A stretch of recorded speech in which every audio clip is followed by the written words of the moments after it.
نحمدہ و نصلی علی رسولہ الکریم، اما بعد۔ اعوذ باللہ من الشیطان الرجیم، بسم اللہ الرحمن الرحیم۔ السلام علیکم ورحمۃ اللہ وبرکاتہ۔ امید کرتا ہوں آپ صحت اور ایمان کی اعلیٰ حالت میں ہوں گے۔ اللہ تبارک و تعالیٰ آپ کو اور آپ کے اہل خانہ کو ہر قسم کی مصیبت اور پریشانی سے محفوظ رکھے۔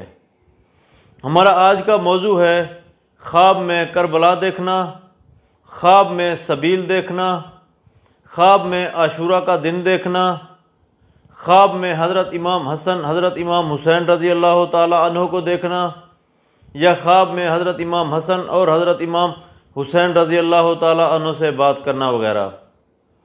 اگر آپ ان صورتوں کی تعبیر جاننا چاہتے ہیں یا ان سے ملتی جلتی کسی اور صورت کی تعبیر جاننا چاہتے ہیں تو اس ویڈیو کو آخر تک ضرور دیکھیں۔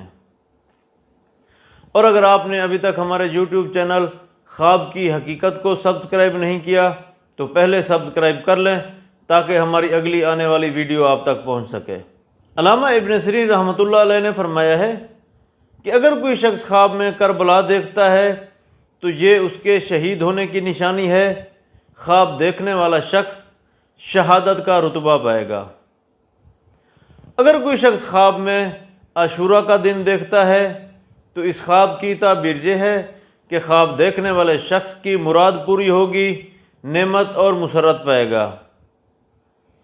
اگر کوئی شخص خواب میں دیکھے کہ وہ خواب میں سبیل دیکھتا ہے تو اس خواب کی تعبیر یہ ہے کہ فیض جاری ہوگا، محتاج اور فقراء کی خدمت کرے گا۔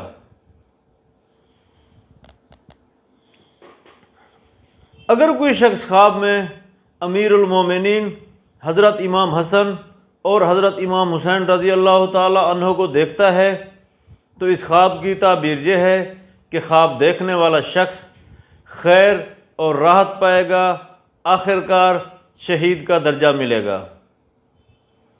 اگر کوئی شخص خواب میں دیکھے کہ وہ خواب میں امیر المومنین حضرت امام حسن اور حضرت امام حسین رضی اللہ تعالی عنہ سے باتیں کرتا ہے تو اس خواب کی تعبیر یہ ہے کہ خواب دیکھنے والے شخص کے دشمن دوست بن جائیں گے، دین کا حامی ہوگا، بلند مرتبہ پائے گا۔ اللہ تبارک و تعالیٰ سے دعا ہے کہ اللہ تبارک و تعالیٰ ہمارے خوابوں کو ہمارے لیے باعث رحمت اور باعث برکت بنائے۔ اپنا خیال رکھیے گا۔ السلام علیکم ورحمۃ اللہ وبرکاتہ۔